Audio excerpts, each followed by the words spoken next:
Desde muy temprana edad, mi conexión espiritual se originó desde un lugar profundo dentro de mí, como si brotara de mis entrañas y se manifestara a través de mis palabras. Todo empezó con Jesús y esta presencia se reveló en mi lado derecho. De repente, me vi llevado a un viaje descendente a través de las capas de la tierra, como si me estuviera sumergiendo en un vasto y oscuro abismo. Cada nivel por el que pasaba se sentía como una cueva inmensa, con paredes que se extendían en todas direcciones. Lo que más me llamó la atención fue ver las celdas alrededor donde se encarcelaba a la gente. En un instante, fui transportado al centro de la tierra, como si cayera en un pozo sin fin. En el fondo de este abismo encontré el lago de fuego. Se podían ver figuras humanas debatiéndose, como sumergidas en aguas turbulentas, emergiendo y sumergiéndose sin parar. La escena era aterradora y entre esas personas reconocí a algunos que ya habían sido parte de mi ministerio. Gritaban cosas como: «Pastor Joao, usted nos engañó. Dijiste que no perderíamos nuestra salvación». Entonces alguien se me acercó y me dijo con firmeza: «Si continúas predicando lo que predicas y crees lo que crees, este será tu destino». Así vislumbré lo que hay más allá de la vida. Hoy vamos a hablar con el pastor Joao López, quien tiene un testimonio extraordinario. A los 24 años sufrió un grave accidente de moto y, durante 3 horas, tuvo un encuentro sobrenatural con Jesús. Además, también tuvo una visión del infierno. No te pierdas las impresionantes historias y la presencia de Dios en tu camino. Te damos la bienvenida ahora. Comienzo mi historia a los 15 años, una edad complicada para cualquiera.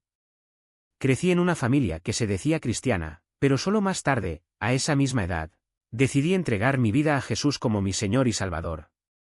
En ese momento, lo cuestioné todo: Dios, si existes, muéstrate a mí como lo hiciste con Moisés en la zarza ardiente. Si eres real, revélate. Buscaba respuestas, pero también cargaba con dudas sembradas por la escuela, la ciencia y las ideas ateas que circulaban a mi alrededor. Una noche, un hombre llamado Joe Almant oró por mí y puso sus manos sobre mi cabeza. No sabía qué esperar, pero sentí una energía eléctrica recorrer mi cuerpo. Cuando le pregunté qué era eso, respondió que era el poder del Espíritu Santo. Al día siguiente, a las 6 de la mañana, hora a la que solía correr, sucedió algo extraordinario. De repente, una visión inmensa se abrió ante mí, como una pantalla gigante que ocupaba toda mi habitación. Era 1979 y no se parecía a nada que hubiera visto nunca. Primero, vi a Jesús crucificado. A su lado estaban María Magdalena, María, madre de Jesús, y Juan. Los soldados romanos se peleaban por sus ropas al pie de la cruz, en el monte Gólgota. La escena era oscura, lúgubre. Jesús me miró: y necesito explicarte algo importante. Mi padre era un hombre fuerte y para mí la bondad no se combinaba con la virilidad. Por eso me resistí al cristianismo, porque muchos hombres cristianos que conocía parecían frágiles, casi desprovistos de fuerza. Pero el Jesús que vi no encajaba en ese estereotipo. Tenía rasgos judíos, cabello oscuro, posiblemente rizado, y un físico saludable, ni delgado como en las pinturas de Miguel Ángel, ni musculoso como un levantador de pesas. Cuando nuestras miradas se encontraron, me di cuenta de algo que cambió mi vida para siempre. Allí estaba el hombre más fuerte que había visto en mi vida, pero también el más amoroso y compasivo. Fuerza y ternura convivían en él a la perfección, como dos elementos inseparables. No podía entregarme a un Jesús que consideraba débil, pero este hombre que tenía delante era diferente. Era poderoso, masculino y, al mismo tiempo, lleno de bondad. Fue entonces cuando supe que podía seguirlo. No dijo una palabra, pero sus ojos me hablaron. Si hubiera escuchado su voz en un idioma que entendiera, tal vez no habría podido soportar la intensidad de esa experiencia. En ese momento, todavía estaba tratando de entender la Biblia y profundizar mi fe. A través de esa mirada, me dio un mensaje claro: todo esto lo hice por ti. Me quedé perplejo. ¿Qué quieres decir con morir por mí? No lo entendí del todo, pero el mensaje era inequívoco: Jesús personalmente había hecho esto por mí. La Biblia dice que Cristo murió por cada uno de nosotros de una manera única, como si cada persona tuviera una marca exclusiva, un lugar especial en el corazón de Dios. No somos copias unos de otros, somos individuos y Él nos ama de manera única. En ese momento comprendí que ese hombre perfecto, ese Dios encarnado, que reunía en su esencia fuerza y amor, Me amaba profundamente. Fue un punto de inflexión en mi búsqueda de Dios. Después de eso, la visión cambió. Vi a Jesús entregar su espíritu, en un gesto dramático descrito en las Escrituras. Aunque no escuché sus palabras, supe que fue el momento en que dijo: Padre, en tus manos encomiendo mi espíritu. Inclinó la cabeza y exhaló, en un movimiento que parecía ocurrir en cámara lenta. Su cabello se movió como si el tiempo se hubiera ralentizado y entonces, de repente, todo se detuvo. Al instante siguiente, me encontré dentro del cuerpo de Cristo, viendo a través de sus ojos. Caminó con Juan y Pedro por el camino a Emaús después de su resurrección. Mientras caminaban, les explicó a los discípulos por qué no habían creído las profecías sobre su muerte y resurrección. Citó las Escrituras, mostrando que el Mesías debe sufrir como el siervo de Isaías 53, pero también resucitar como un rey victorioso. Era como si estuviera allí, viviendo ese momento junto a él. Esta experiencia me hizo comprender algo profundo: la Biblia habla de estar en Cristo, y eso es exactamente lo que experimenté. Dios quería que supiera que Él me llamó a ser parte de Él, a ser parte de su propósito. Fue una confirmación de que mi vida estaba ligada a la suya y que debía caminar en su presencia, como fundamento de mi fe. Era como si viera dentro de mí. Cada palabra que dijo parecía llegar exactamente a donde más necesitaba escucharla. Dios había puesto a ese hombre en mi camino para enseñarme algo crucial: la fidelidad no era solo una elección, sino un camino de transformación. Recuerdo cómo hablaba de la ley espiritual de sembrar y cosechar, pero no solo en el sentido material, fue más allá. Si eres fiel en las cosas pequeñas, Dios te hará pasar por cosas mayores, dijo. Y eso no era teoría para mí. Fue una verdad que viví. Cada vez que elegía obedecer, incluso cuando nadie me miraba, sentía que algo dentro de mí se fortalecía. Era como si cada acto de lealtad fuera un ladrillo más en la construcción de mi carácter. El pastor Nielsen no era solo un predicador, era un hombre que llevaba la presencia de Dios de manera palpable. Recuerdo un momento en que oró por mí y sus palabras fueron tan precisas que parecían escritas para ese momento específico de mi vida. Él no solo identificó mis luchas, sino que también me mostró el camino para superarlas. Era como si Dios estuviera usando a este hombre para decirme: te veo. Sé por lo que estás pasando y estoy aquí para guiarte. En ese momento todavía llevaba las marcas de una infancia difícil. La ausencia de un padre actual, las constantes mudanzas de casa, la violencia que enfrenté por ser el niño nuevo, en cada nueva escuela, todo esto me había enseñado a no dar marcha atrás. Pero ahora, Dios me estaba mostrando un tipo diferente de fortaleza. No fue la fuerza de quienes nunca retroceden, sino la fuerza de quienes eligen seguir adelante, incluso cuando todo parece incierto. Comencé a comprender que la verdadera masculinidad no consiste en nunca mostrar debilidad, sino en reconocer que la debilidad existe y seguir confiando en Dios. Jesús había sido el ejemplo perfecto de esto, lo suficientemente fuerte como para enfrentar la cruz, pero también lo suficientemente compasivo como para lavar los pies de los discípulos. Era este equilibrio el que necesitaba aprender. Y así, día tras día, me dediqué a ser fiel. No era gran cosa, a veces era simplemente elegir no responder algo, o perdonar a alguien que me había lastimado, o incluso levantarme temprano para orar antes de ir a la escuela. Pero cada pequeña elección me acercó a Dios. Era como si Él me estuviera entrenando, preparándome para algo más grande. No lo sabía en ese momento, pero esos años de sumisión y aprendizaje me estaban moldeando para lo que vino después. Dios me estaba enseñando a depender de Él, a confiar en su voz y a reconocer su mano en cada detalle de mi vida. Y, sobre todo, me estaba mostrando que la fidelidad no era una carga, sino una puerta a una intimidad más profunda con Él. Un lugar seguro para servir a Dios. Pero lo que no me di cuenta fue que al huir de esa situación, estaba corriendo en la dirección equivocada. No porque el lugar fuera malo en sí mismo, sino porque no había consultado al Señor. Y cuando ignoramos la voz de Dios, incluso con las mejores intenciones, terminamos tropezándonos por caminos que Él nunca planeó para nosotros. Ese año fue uno de los más confusos de mi vida. Había experimentado el bautismo en el Espíritu Santo, había conocido el poder de Dios tan intensamente y, sin embargo, aquí estaba, viviendo en un ambiente donde todo a mi alrededor parecía contradecir lo que sabía que era verdad.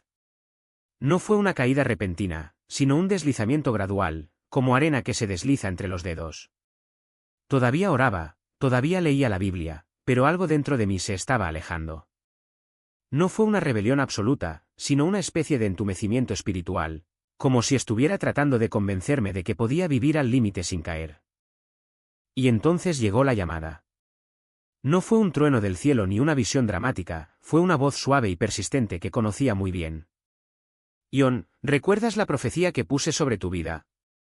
Era como si Dios me recordara algo que había enterrado bajo tantas excusas. En ese momento yo era bombero, tenía estabilidad, un camino que tenía sentido para el mundo. Pero el Señor me dijo algo que sacudió toda mi certeza: te voy a pedir que dejes todo esto. Regresa al condado de Orange. Para mí fue como volver al ojo de la tormenta. En mi opinión, el condado de Orange no era un lugar de bendición, era donde todo se había desmoronado. Pero Dios no me estaba llamando a lo que era fácil, me estaba llamando a lo que hacía falta. Cuando llegué allí, no tenía un plan B. No tenía un lugar donde quedarme, ni un ministerio estructurado, ni ninguna garantía de que funcionaría. Pero algo dentro de mí sabía que si Dios hubiera hablado, también proveería. Fue un miércoles por la noche, en un servicio de adoración en Carver Chapel en Costa Mesa, que todo empezó a encajar. El pastor Chuck Smith estaba al frente y fue una reunión donde la gente profetizó libremente. De repente, una mujer se levantó y dijo algo que parecía salir directamente del corazón de Dios: aquí hay un hombre llamado Juan. En 3 días tendrás tu propia iglesia. Vives con tu padre y tu hermano, pero el Señor está a punto de cambiar eso. 3 días después, una mujer desconocida se me acercó con un juego de llaves en la mano. El Señor me dijo que te diera esto, dijo, colocándolos en mi palma. Es un edificio a 45 minutos de distancia. Se supone que debes iniciar una iglesia. En ese momento no tenía palabras. No tenía equipo, no tenía recursos, no tenía experiencia, pero tenía una promesa. Y así fue como, a los 21 años, comencé a predicar. La gente decía que predicaba como si viniera de otro planeta. No era un estilo convencional, era como si las palabras no fueran mías, sino más bien un mensaje que leí directamente de una cinta dorada que pasó ante mis ojos. Cuando el Espíritu me llevó, simplemente hablé lo que vi. No fue un discurso preparado, fue una revelación viva, como si el Padre mismo dictara cada palabra. Y la gente sintió eso. No solo escucharon un sermón, encontraron a Dios allí, en ese lugar. Pero detrás de toda esta unción había una herida profunda que aún no había afrontado.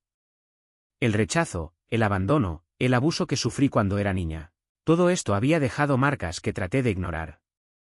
Creía que si alguien podía fallarle a Dios, ese sería yo. Después de todo, ¿cómo podía alguien que había sido arrancado de su hogar a la edad de 9 años, separado de su padre, su madre, sus hermanos, su escuela y sus amigos, confiar en algo estable? ¿Cómo podía alguien que había sido abusado física y sexualmente creer que era amado? El enemigo usó estas heridas contra mí.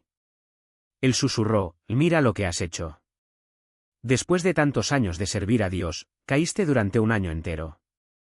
Si alguien puede perder su salvación, eres tú. Y por un tiempo creí esa mentira. Comencé a aferrarme a doctrinas que prometían seguridad, como la idea de que un verdadero cristiano nunca podría perder su salvación. No porque lo entendiera bíblicamente, sino porque necesitaba desesperadamente algo que me hiciera sentir seguro. Pero la verdad es que la seguridad no proviene de una doctrina, sino de una relación. Y Dios no me estaba condenando por mis fracasos, Él me estaba llamando a regresar a Él. Ese año de separación no fue el final de mi historia, fue solo un capítulo. Y como cada capítulo difícil, me enseñó algo que de otro modo nunca habría aprendido: que la gracia de Dios no es para los perfectos, sino para los quebrantados. Que su fidelidad no depende de mi desempeño, sino de su carácter. Y que incluso cuando tropezamos, Él está ahí, extendiendo su mano para levantarnos. Fuerte. Comencé a preguntarme: ¿Dios me abandonará? Después de perder a mi padre, mi hermano, mis 2 hermanas, todo me lo arrebataron. Ya no estaban en mi vida. Y vivía con mi madre en barrios periféricos, donde se abrían las puertas a la gente que entraba a hacerme mal. En mi contra. La gente habla de abuso, pero a mí nunca me pasó, no porque fuera una víctima fácil, sino porque luché. Los depredadores no quieren tratar con personas que reaccionan, buscan a los frágiles, a los que se someten. Yo no era así. Entonces, eso nunca debería haber sucedido. Pero sucedió. 3 veces. Y en cada uno de ellos, la misma reacción: este tipo es duro como los huesos. Eso no va a pasar. Y, de hecho, nunca se materializó. Pero el trauma permaneció. Su sombra me siguió. Y comencé a culpar a Dios. Si Él tiene el control, ¿por qué permitió esto? Pero aquí está la verdad que necesitaba aprender: Dios no es el autor del mal. Él no es quien permite el abuso, la violencia o el dolor. Cuando decimos que Dios tiene el control, debemos entender lo que realmente enseña la Biblia.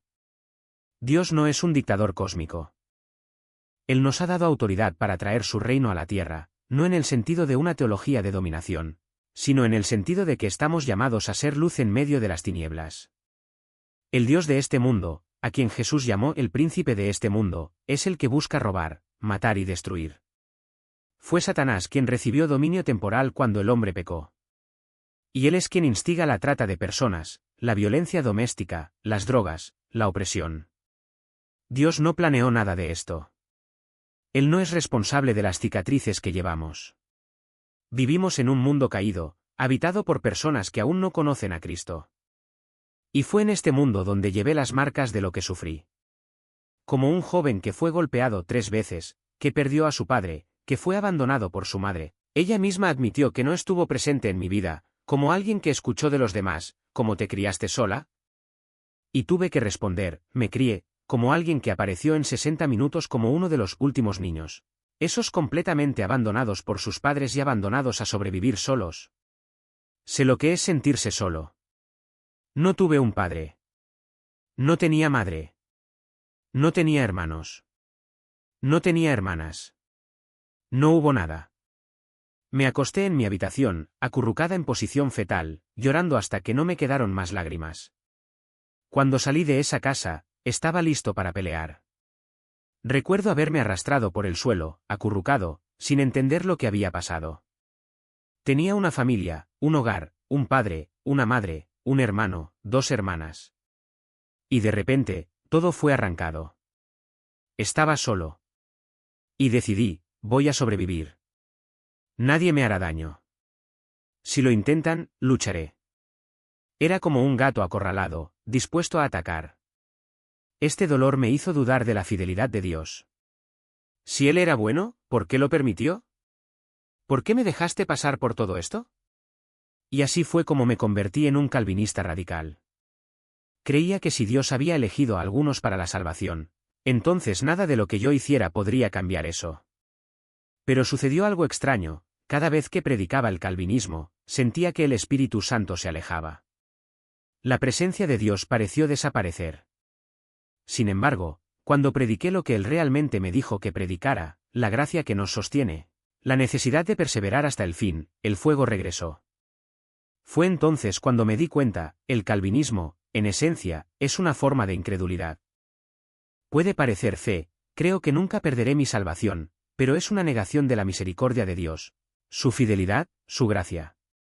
Es una distorsión creada por aquellos que no quieren creer que pueden caer. Si Dios me eligió, no tengo por qué preocuparme. Pero la Biblia dice: quien quiera, es una elección. Dios no quiere que nadie perezca, Él desea que todos se arrepientan. Dios quiere que todos se salven, no solo algunos. El núcleo del calvinismo es la idea de que Dios predestinó a algunos al cielo y a otros al infierno, independientemente de su voluntad.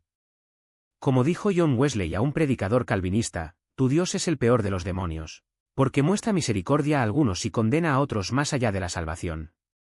Es como si Dios fuera un asesino en serie que creara personas solo para destruirlas. Esto no es amor. Esto no es justicia. Ese no es el Dios de la Biblia.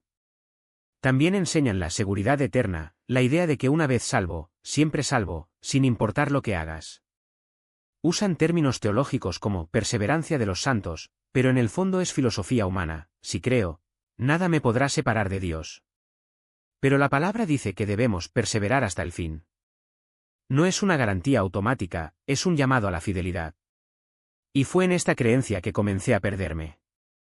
No abandoné la vida de rectitud, pero comencé a perseguir a los que predicaban la verdadera perseverancia. Como Pablo antes de su conversión, perseguía a quienes enseñaban que era necesario guardar la fe hasta el fin. Atacó a cualquiera que dijera que era posible caer. Me convertí en lo opuesto a lo que predico hoy. Que me rodeaba, pero no podía tocarme. Era como si hubiera una barrera invisible entre nosotros. Gritaron, gruñeron, intentaron alcanzarme, pero algo los detenía. Y entonces Jesús volvió a hablar, con una voz que no era fuerte pero que resonaba dentro de mí como un suave trueno. ¿Ves lo que les sucede a los que distorsionan la verdad?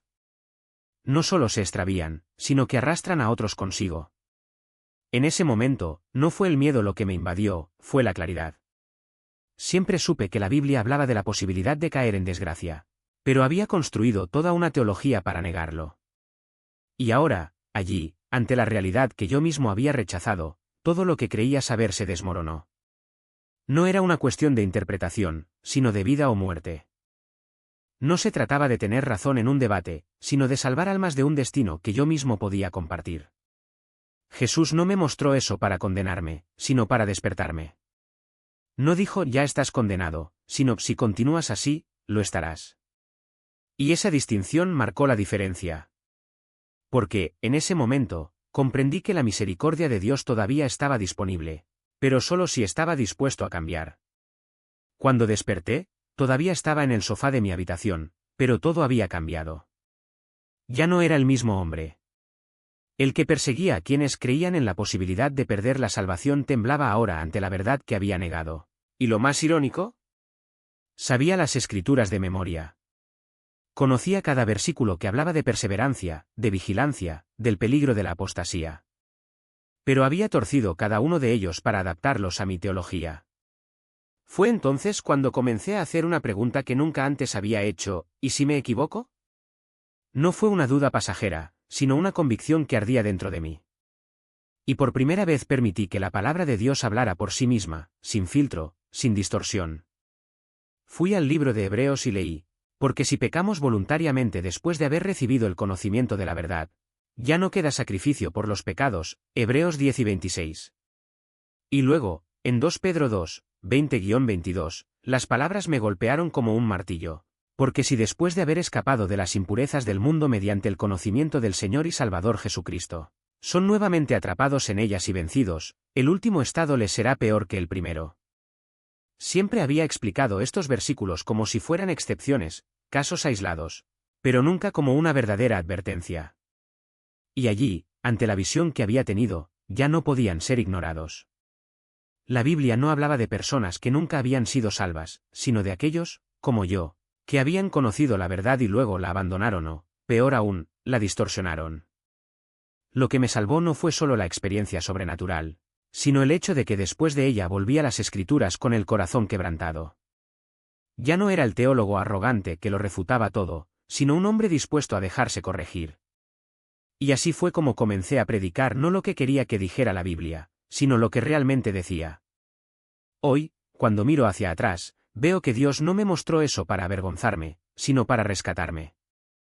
Y la lección más importante que aprendí fue esta: la verdad no es un sistema teológico que defendemos, sino una persona, Jesús, que nos confronta cuando nos extraviamos. Y si no estamos dispuestos a ser corregidos por Él, incluso si eso significa admitir que nos equivocamos, entonces no estamos siguiendo la verdad, sino una versión de ella que creamos para nosotros mismos. ¿Afuera? Y no sé cómo explicar cómo funciona todo. No entiendo la teología detrás de la simbolización de cada detalle. Lo que vi fueron demonios que, a primera vista, parecían un ratón, una araña y un mono, pero no eran exactamente eso. Era como si sus formas tuvieran rastros de eso, sin ser idénticas.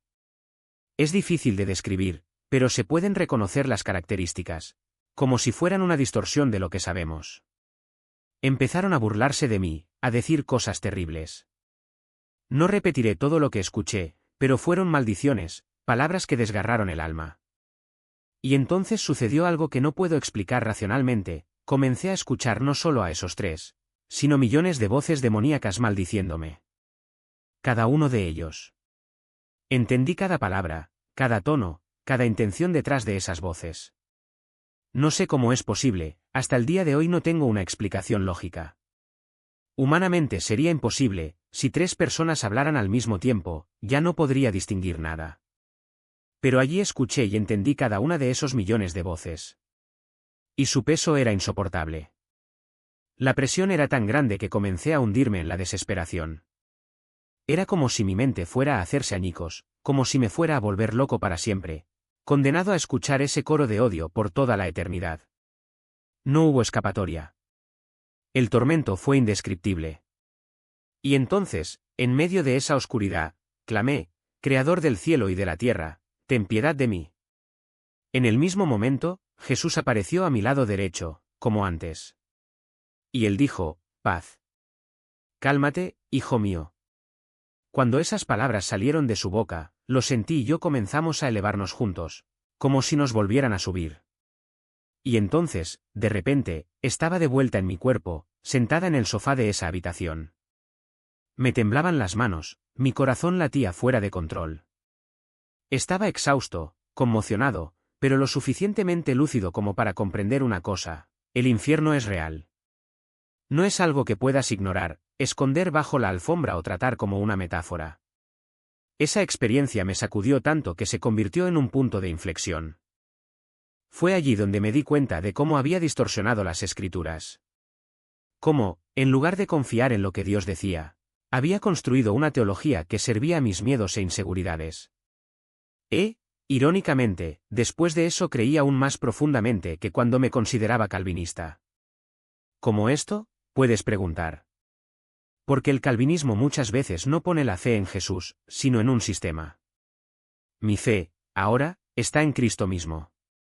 Y estoy convencido de que aquel que comenzó en mí la buena obra, la perfeccionará hasta el fin. Estoy seguro de que lo que le he confiado, Él podrá conservarlo hasta ese día. Estoy seguro que aquel que me llamó me sustentará hasta el fin. Sé que Él puede preservar mi mente, mi cuerpo, mi alma, mi espíritu. Todo lo que soy está siendo transformado a la imagen de Jesús. Eso no significa que sea perfecto. Pero tengo confianza en que Él puede guardarme sin caer y presentarme irreprensible ante el Padre. Y esta confianza no proviene del miedo a perder mi salvación, ni de la inseguridad de no ser amado. No sirvo a Dios como un esclavo impulsado por el terror, sino como un niño que lo ama. La Biblia dice que no hemos recibido el espíritu de esclavitud para vivir con temor, sino el espíritu de adopción, por el cual clamamos, Abba, Padre. El calvinismo es a menudo una prisión. Pero cuando recibimos el espíritu de filiación, servimos a Dios no por obligación, sino por amor. Como aquellos sirvientes que, al ver la bondad de sus amos, se convirtieron en esclavos voluntariosos por amor, diciendo, este es un amo fiel. Nunca me ha tratado mal. Le serviré toda mi vida. Así es con Jesús. Soy esclavo por amor a Él. Y no soy víctima del miedo. No me atormenta la posibilidad de perder mi salvación, ni la duda de que Dios me ama. Muchos se alejan de la fe y la Biblia dice que esto sucede por incredulidad. Cuando dejamos de creer que la sangre de Jesús es suficiente para perdonarnos, comenzamos a exaltar nuestro pecado, nuestras debilidades o nuestras luchas por encima de la misericordia y la gracia de Dios. Pero Dios es bueno. Su misericordia se extiende de generación en generación sobre aquellos que le temen y aman. Él es un Dios bondadoso. Si piensas que Él no es bueno, incluso si crees que puedes perder tu salvación, no perseverarás, porque eso es una mentira del abismo. Dios quiere que sus hijos lleguen al final del viaje. Y hay dos extremos peligrosos: por un lado, la hipergracia, que trivializa el pecado; por el otro, el terror religioso, que convierte a Dios en verdugo. Ambas son distorsiones. Uno dice que no hay consecuencias, el otro, que no hay esperanza. Pero la verdad está en juego. La Biblia habla del temor del Señor, pero no de un temor paralizante. El verdadero temor es la reverencia, es reconocer quién es Él y vivir en consecuencia. Y uno de los mandamientos más claros de Dios es creer en Él. Muchos, en algún momento de sus vidas, como yo, después de esa experiencia, terminan viviendo bajo el peso de un temor enfermizo de Dios. Pero esto está mal. El Señor me mostró que este tipo de temor no es lo que Él quiere. No es así como un hijo debe relacionarse con su padre. A veces incluso dudaba del amor de Dios por mí. Pero Él me corrigió. Es algo tan básico, pero tan esencial. La Biblia dice que el temor del Señor, en el Nuevo Testamento y en el Antiguo, es el principio de la sabiduría. ¿Y qué pide? Que creamos lo que Él dice. ¿Y qué dice? ¿Quién nos ama? Lo cual es misericordioso. Que escucha el grito del corazón quebrantado. Que está cerca de los humildes. Que no desprecia el espíritu contrito. Que nos conoce desde el útero, que cuenta los pelos de nuestra cabeza, aunque, en mi caso, ya no queda mucho por contar. Que todos sus pensamientos sobre nosotros sean de paz. Que Él nos formó, nos conoce y nos sostiene. Y no hay nada como la sensación de libertad que aporta. El viento golpeando tu cara, el camino que se abre delante, la adrenalina corriendo por tus venas. Fue como si, por unos momentos, pudiera dejar atrás todas las preocupaciones, todas las cargas, y simplemente existir en ese momento. Y en ese momento realmente creí que nada podía tocarme. Que yo era invencible. Pero la vida, como siempre, tiene sus propias lecciones que enseñar. Y normalmente no pregunta si estamos preparados para aprenderlos. Ese día regresaba a casa después de un servicio, con la mente todavía llena de las palabras que había predicado, del peso de la responsabilidad de pastorear un rebaño. La carretera estaba mojada y el asfalto resbaladizo a causa de la ligera lluvia que había caído antes. No estaba corriendo, no estaba haciendo nada imprudente, al menos no conscientemente. Pero en un segundo todo cambió. No recuerdo exactamente qué pasó. Tal vez fue un charco de aceite, tal vez un bache en el camino, tal vez solo un momento de distracción. Lo que sé es que, de repente, la moto perdió agarre y quedé en el suelo. El impacto fue violento. El mundo giró y por un momento todo quedó en silencio. Luego vino el dolor, agudo, abrasador, como si todos los huesos de mi cuerpo se hubieran roto y se hubieran reconstruido mal. Cuando desperté en el hospital días después, lo primero que vi fue la cara preocupada de mi esposa. Ella estaba allí, a mi lado, con lágrimas en los ojos, sosteniendo mi mano como si nunca fuera a soltarme. Y supe, en ese instante, que algo había cambiado para siempre. No era solo el cuerpo roto, los huesos fracturados, las semanas de recuperación por delante. Era algo más profundo. Fue como si, de repente, me hubieran arrancado de esa ilusión de invencibilidad y me hubieran puesto cara a cara con la cruda realidad, de mi propia fragilidad. Pero en medio de ese dolor, había algo más. Algo que no podría explicarse únicamente con la lógica o la medicina. Era la misma presencia que había sentido años antes cuando el Señor me encontró en mi desesperación. Era la certeza de que, incluso allí, incluso en ese momento de extrema debilidad, Él seguía conmigo. Y no solo conmigo, Él me estaba cargando. No entendí todo lo que estaba pasando. No entendía por qué me había pasado eso, por qué Dios me había permitido pasar por eso. Pero de alguna manera supe que no estaba solo. Y que, incluso cuando caemos, incluso en los momentos en que la vida parece aplastarnos, Él sigue ahí, contando los mechones de cabello de nuestra cabeza, tomándonos de las manos cuando ya no tenemos fuerzas para aguantar. La recuperación fue lenta. Fueron necesarios meses de fisioterapia, de volver a aprender a caminar, de reaprender a vivir con las limitaciones que aquel accidente había dejado atrás. Pero, en medio de todo esto, había una pregunta que no me dejaba en paz: ¿por qué? ¿Por qué Dios había permitido eso? ¿Por qué no me había protegido como yo creía que lo haría? ¿Por qué, después de todo lo que había pasado, después de toda mi dedicación, todavía tenía que afrontar esta terrible experiencia?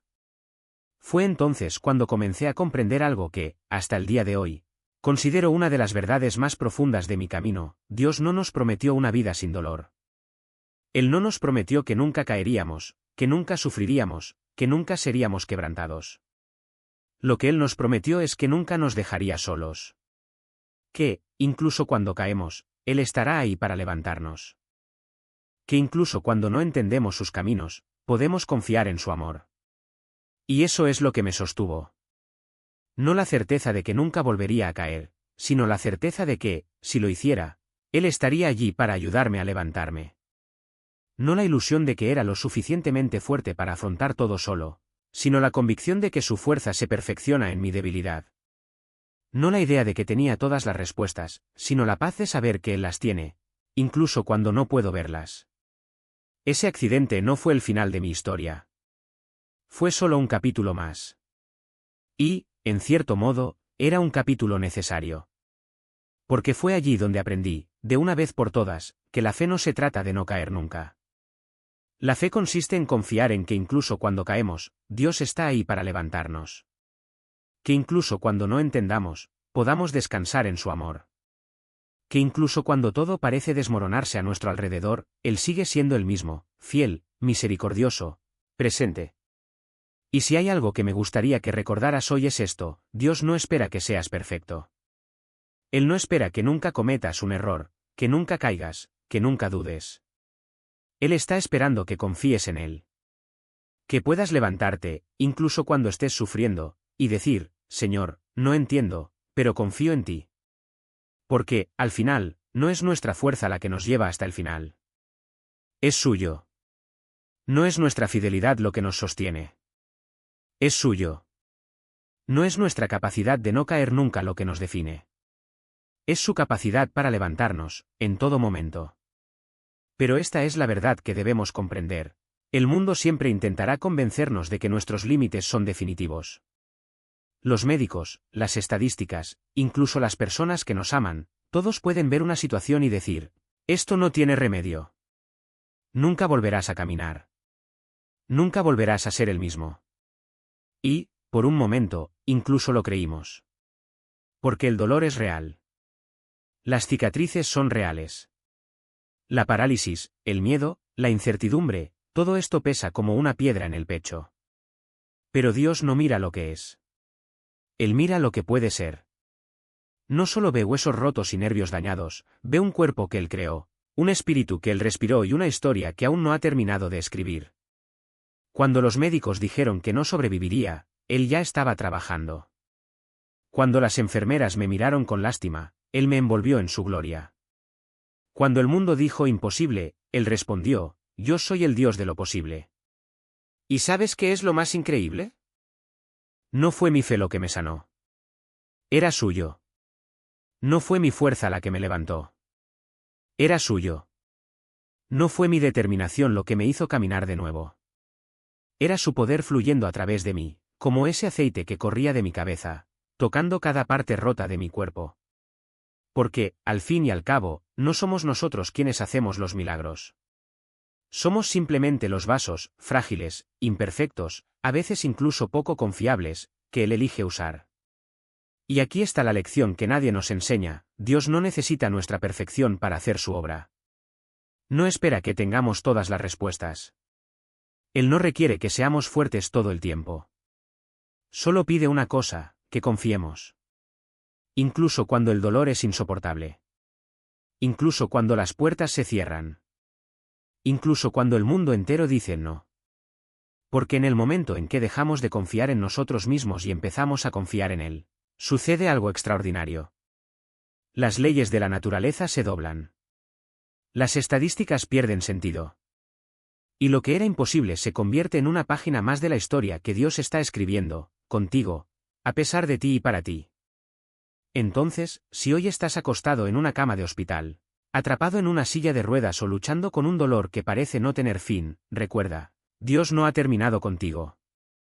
Él no te abandonó en ese accidente, en esa enfermedad, en esa pérdida. Él está allí, en medio del caos, esperando que lo mires y digas: no entiendo, pero confío. Porque, al final, no es tu habilidad la que te hará avanzar. Es suyo. Y el suyo nunca falla. En una habitación pequeña, con solo 2 personas sentadas en sillas plegables. No esperaba mucho, después de todo, era solo una reunión de estudio bíblico entre muchas. Pero algo esa noche llamó mi atención. No fue la cantidad de gente, ni la grandeza del lugar, ni siquiera la elocuencia de quienes enseñaban. Fue sencillez. La sinceridad. Ese momento en el que, sin siquiera darme cuenta, Dios estaba preparando algo mucho más grande de lo que podía imaginar. Fui allí para animar a Ron, pero en el fondo era Dios quien me animaba a mí. Porque a veces Él utiliza los lugares más inverosímiles para recordarnos que su voz no necesita escenarios, ni multitudes, ni focos. Resuena en los pasillos vacíos, en las habitaciones casi desiertas, en las conversaciones que parecen no llevar a ninguna parte.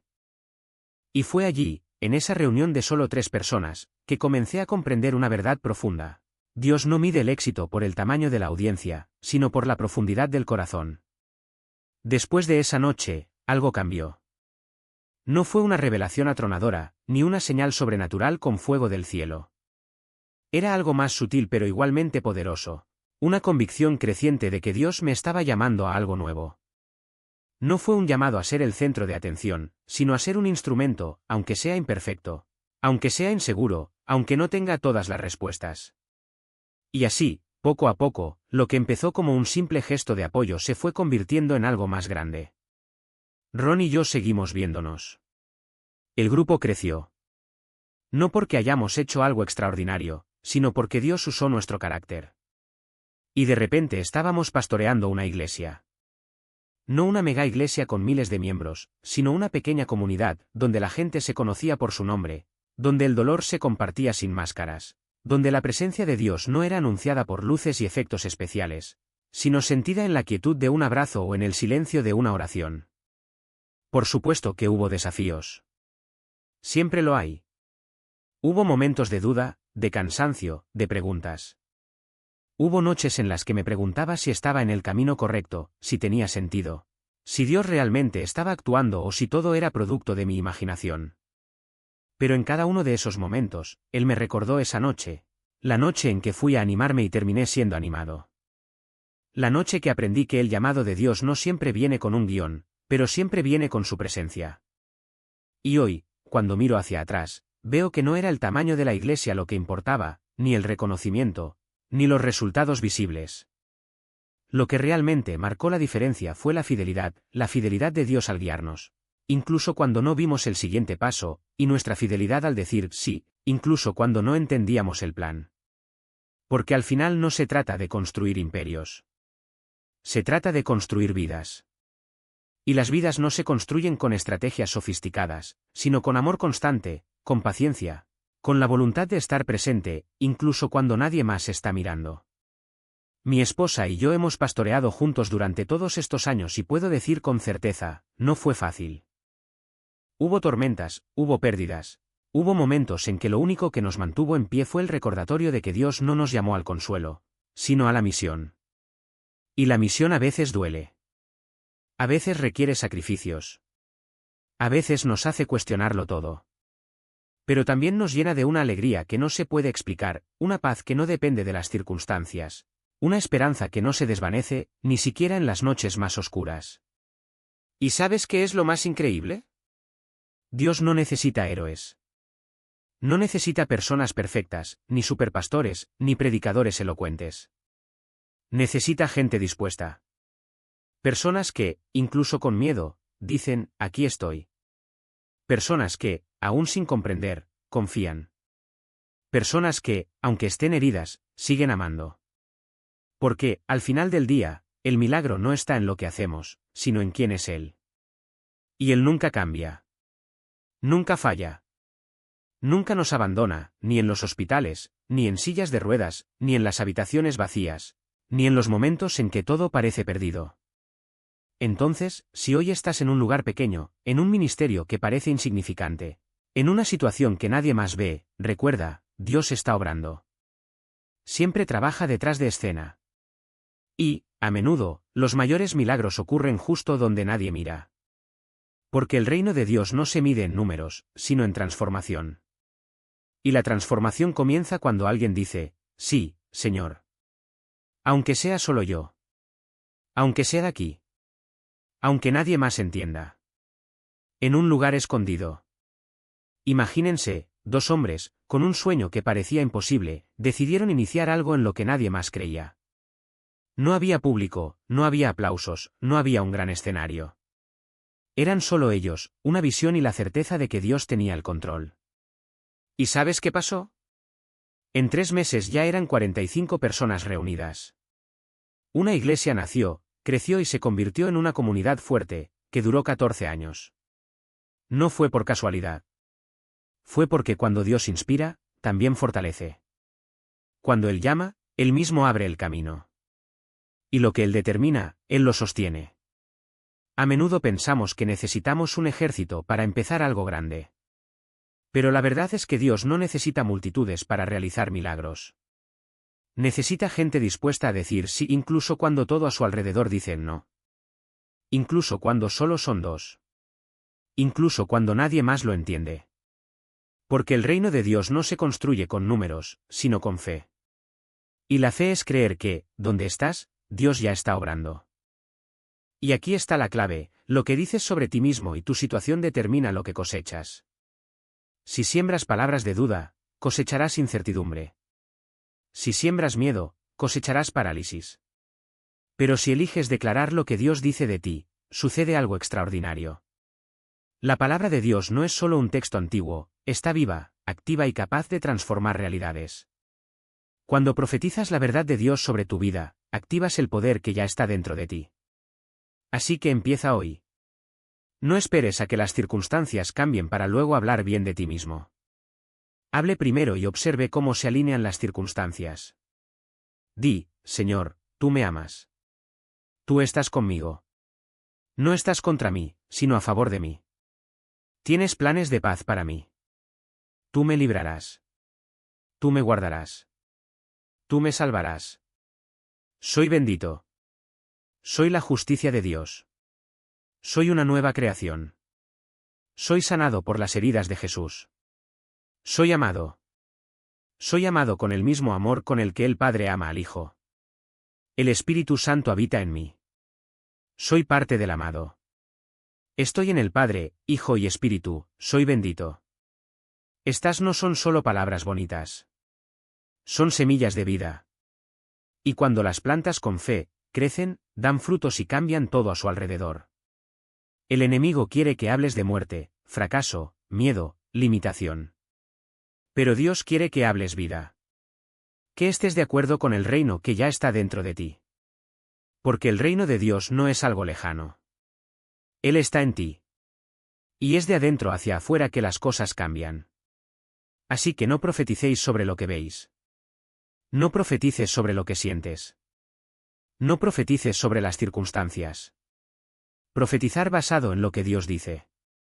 Del Rey que habita en ti. De la esperanza que no puede ser sacudida. Porque este es el momento. Esta es la temporada. No importa si has trabajado duro y aún no has visto el fruto. No importa si te sientes cansado o olvidadizo. Dios está diciendo: este es el tiempo de la cosecha. Algunos plantados entre lágrimas, otros en silencio. Algunos trabajaron bajo el sol abrasador y no vieron recompensa. Pero ahora es el momento. Lo que siembras, cosecharás. Y lo que no sembrasteis vosotros, sino que otros sembraron antes que vosotros, eso también lo cosecharéis. Porque este es el tiempo de Dios. Y Él no deja atrás a ninguno de sus hijos. Has sido llamado a este momento. Fuiste elegido para esta generación. No estás aquí por casualidad. Dios tiene un propósito para usted y no se da por vencido con aquellos a quienes ama. Todo rechazo se rompe ahora, en el nombre de Jesús. Todo trauma se deshace. Cada mentira que intentó definirte es destruida. En su lugar viene el amor, la aprobación y la aceptación del Padre. Eres amado. Eres capaz. Estás llamado. Y el Espíritu Santo está diciendo: levántate. Toma tu hoz. Porque la cosecha está lista. Y tú eres parte de ella. Este no es el momento de quedarse quieto. Es hora de actuar. Es hora de creer. Es hora de declarar. Porque lo que Dios empezó en ti, Él lo terminará. Y lo que prometió, lo cumplirá. Así que adelante. Incluso si eres solo tú. Incluso si es aquí. Incluso si nadie más lo entiende.